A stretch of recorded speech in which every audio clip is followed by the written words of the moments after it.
చిట్యాలకు పోయినప్పుడు అన్నవాళ్ళతో పాటు మేము కూడా వెళ్ళడం జరిగింది. నేను, నాగేష్, రానా అందరం పోయి వచ్చిన తర్వాత అదే చిట్యాలకు సంబంధించినటువంటి కొంతమంది జర్నలిస్టులతో అక్కడే ఉన్నటువంటి నాకు తెలిసినటువంటి పరిచయస్తులతో మాట్లాడిన తర్వాత తెలిసినటువంటి విషయం ఏంటంటే, ఇప్పుడు మేము పోకముందు ఎందుకు పోలీసులు ఈ కేసును సీరియస్గా తీసుకోలేదు అనేది ఒక ప్రధాన అంశం.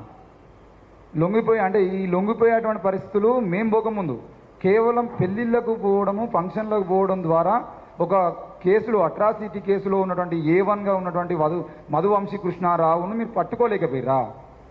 ఇంత చేతగాని పోలీసు వ్యవస్థ తెలంగాణలో ఉందా అనేటువంటి విషయాన్ని మేము ఈరోజు డీజీపీని అడగదలుచుకున్నాం. ఒక దళిత జర్నలిస్ట్ మీద, మాదిగ కులానికి సంబంధించినటువంటి జర్నలిస్ట్ మీద కులం పేరుతో దాడి చేసి లకారాలతో తిడుతూ ఆయన పిల్లం అంటే ఆమె అడ్డుకుంటా ఉంటే ఆమె గొంతు నులిమి ఈయనను కొట్టేటువంటి ప్రయత్నం చేస్తే ఆ A1ని అరెస్ట్ చేయడానికి ఫంక్షన్కు పోతే పట్టుకోలేనటువంటి పరిస్థితిలో తెలంగాణ పోలీసులు ఉన్నందుకు సిగ్గుపడతా ఉన్నాం.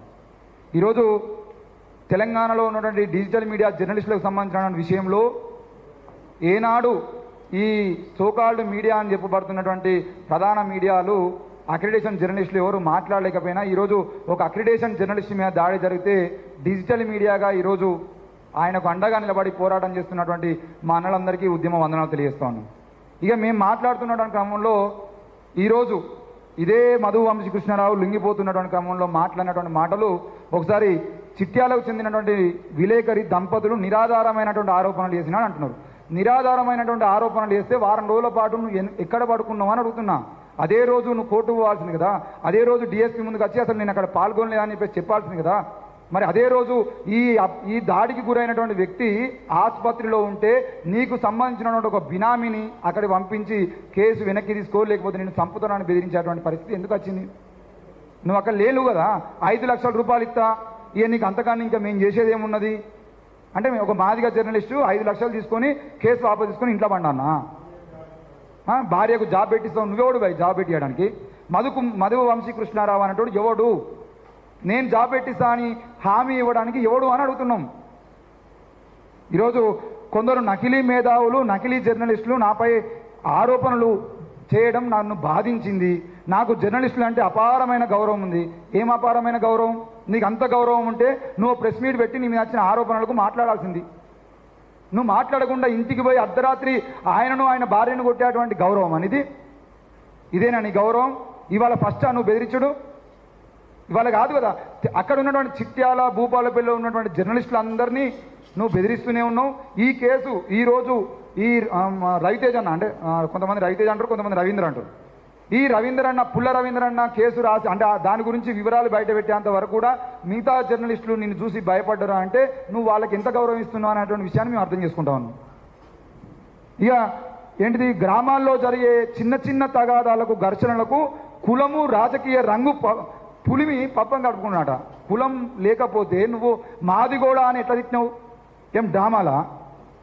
చిన్న చిన్న తగాదాలు. ఒక జర్నలిస్ట్ను 22 సంవత్సరాలుగా జర్నలిస్టు రంగంలో ఉండి ఈరోజు అక్రిడేషన్ పొందినటువంటి జర్నలిస్ట్ మీద దాడి జరిగితే, మాట్లాడితే, నువ్వు కులం పేరుతో తిడితే, అరే మాదిగోడ అని నువ్వు అంటే మేము ఆ విషయాన్ని బయట పెడితే కులం రంగులు మేము బొలుముతున్నామా?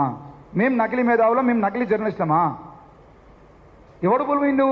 ఇది ఆయన మాదిగా ఆయన కాకుండా ఆయన ప్లేస్లో ఒక విలమాయనో, ఒక రెడ్ ఆయన ఉండేదంటే నువ్వు పోయి అలాగే ఆయనను, ఆయన పిల్లాన్ని అగ్రకులపులు అయితే కొట్టేదనివా? మాదిగోడు కాబట్టి కదా వీనికి ఎవడండా ఉంటాడు అనేటువంటి నీ ధైర్యమే కదా. ఎవడు రాడు, వచ్చినా నేను చూసుకుంటా అనేటువంటి నీ బలిపే కదా ఇదంతా. మళ్ళీ కులం కోణం చూస్తున్నావు అంటే, కులం పులుముతున్నానంటే ఎట్లా? ఎవడు పులిమిండు కులం? దళిత జర్నలిస్టు ఏం అంటే నువ్వు నీ అనుచరులు 7 మంది పోయి 8 మంది పోయి ఇంట్లోకి పోయి ఇంట్లో ఉన్నటువంటి ఒక దళిత కుటుంబాన్ని బెదిరించి చంపుతామని చెప్పి ఆయన ఇంట్లో సామాన్లు పగలగొట్టినటువంటి విషయం అంతా కులం కోణంలో కదా. మళ్ళీ కులం కోణం మేము పొలుముతున్నాం అంటే ఎట్లా? ఈరోజు కులం కార్డు పెట్టుకొని కొందరు రాజకీయాలు చేయడం తగదు. చట్టం పట్ల, న్యాయ వ్యవస్థ పట్ల నాకు అపారమైన గౌరవం ఉందట. నీకు అపారమైన గౌరవం ఉంటే 5 రోజుల తర్వాత, 6 రోజుల తర్వాత ఒక పృథ్వీరాజు, ఒక రఘువో, ఒక శ్రీనివాసు వచ్చేంత వరకు నువ్వు చట్టం ముందుకు ఎందుకు పోలేదు? మరి నీ కులపోడే కదా, నీ డిఎస్పీ నీ కులపోడే, ఎమ్మెల్యే నీ కులపోడే, ఇంతకుముందు ఉన్నటువంటి ప్రభుత్వాలు నీ కులపోలే. ఈరోజు తెలంగాణ రాష్ట్రం మొత్తం రెడ్ల పాలన సాగుతూ ఉంటే భూపాలపల్లి జిల్లాలో మాత్రం విలమల పాలన కొనసాగుతూ ఉంది. దీనికి చాలామంది అనుకుంటున్నది ఏంటంటే గండ్ర సత్యనారాయణ ఒక్కడే కాదు, గండ్ర వెంకటరామరెడ్డి, గండ్ర సత్యనారాయణ ఇద్దరి బినామీ ఈ మధు వంశీకృష్ణారావు అనేటోడు. ఒక్కరికి బినామీ కాదు ఆయన, ఇద్దరికి బినామీ. ఇద్దరు కలిసే డ్రామాలు ఆడుతున్నారు, ఇద్దరు కలిసే డిఎస్పీ సంపత్రావుని అక్కడ పెట్టుకొని వీళ్ళ రాజ్యం వెళ్తున్నారు. అక్కడ గుట్టల్ని, అక్కడ మొరాన్ని, అక్కడ మట్టిని, అక్కడ ఇసుకను, ఏది కనబడితే అది భూములు, ఇక దళితులకు సంబంధించినటువంటి విషయంలో ఏం జరిగినా ఎవడు ఏం పీకలేడనేటువంటి ధైర్యంతో గండ్ర వెంకటరామరెడ్డి అలియాస్ గండ్ర సత్యనారాయణరావు అలియాస్ గండ్ర వెంకటరామరెడ్డి పాలన కొనసాగుతూ ఉన్నది. ఈ విషయాన్ని తెలంగాణ ప్రజలు, ముఖ్యంగా భూపాలపల్లి జిల్లా ప్రజలు అర్థం చేసుకోవాల్సిన అవసరం ఉంది. భూపాలపల్లిలో వాళ్ళిద్దరు మంచిగానే ఉంటారు. ఈరోజు నా మీద రౌడీ షీట్ లేకపోయినా ఏంటిది, తనను రౌడీగా పేర్కొంటున్నటువంటి ఇతర పార్టీల నాయకులు నా పైన రౌడీ షీట్ ఎక్కడ తెరిచి ఉందో నిరూపించుకోవాలని సవాల్ చేస్తున్నా. నీ మీద రౌడీ షీట్ ఓపెన్ చేస్తా అన్ననాడే నువ్వు కాంగ్రెస్ పార్టీ కండువ కప్పుకున్నావు అనే విషయం మొదలదా? నీ ఊర్లో, నీ సొంత ఊర్లో సర్పంచ్ ఎలక్షన్లు జరిగినప్పుడు, సర్పంచ్ ఎలక్షన్లు జరుగుతున్న క్రమంలో ఆ ఓటింగ్ అయిపోయిన తర్వాత ఓట్లు లెక్క పెడుతున్నటువంటి సమయంలో నీకు, నీ కుటుంబ సభ్యులకు, నీకు, నీ పాలకు, అంటే నీ పాలలకు మధ్యలో గొడవ జరిగినప్పుడు నువ్వు పోలీసులను కొట్టినటువంటి విషయం మొదలదా? నీ సొంత గ్రామంలో నువ్వు సర్పంచ్ నిలబడ్డప్పుడు నువ్వు కొట్లాటలకు పోయి సర్పంచ్ అభ్యర్థిగా నువ్వే దాడి చేసేదంటగా నీ మీద రౌడీ షీట్ ఓపెన్ చేస్తామన్నది. ఎవరెవరి కాలు మొక్కినావు, నువ్వు ఎందుకు కాంగ్రెస్ పార్టీలో చేరినావు, నీ రౌడీ షీట్ ఎందుకు ఓపెన్ చేయలేదు? ఆ రౌడీ షీట్ ఓపెన్ కాకుండా సంపత్రావు ఎంత కాపాడిండు? ఆ సంపత్రావు కాపాడిండు కాబట్టి సంపత్రావు, సత్యనారాయణరావు, వెంకటరమణారెడ్డి ఈ ముగ్గురు చెప్పినటువంటి అన్ని దందాలు చేసుకుంటూ వచ్చి ముందు నిలబడ్డే నువ్వు కాదా? ఈరోజు పుల్ల రవీందర్ ప్రశ్నించిన కావచ్చు, ఇంతకుముందు హైదరాబాద్ నుండి ఒక జర్నలిస్ట్ మాట్లాడినప్పుడు కూడా నువ్వు ఫోన్ చేసి బెదిరించినటువంటి బెదిరింపు కాల్ రికార్డ్స్ మా దగ్గర లేవా? ఎంతమందిని బెదిరియలే? మొరం గురించి రాసేదంటే భూపాలపల్లి జిల్లాలో మొరం దందా అని రాసేదంటే నువ్వెందుకు మధ్యలో ఇన్వాల్వ్ అయినావు?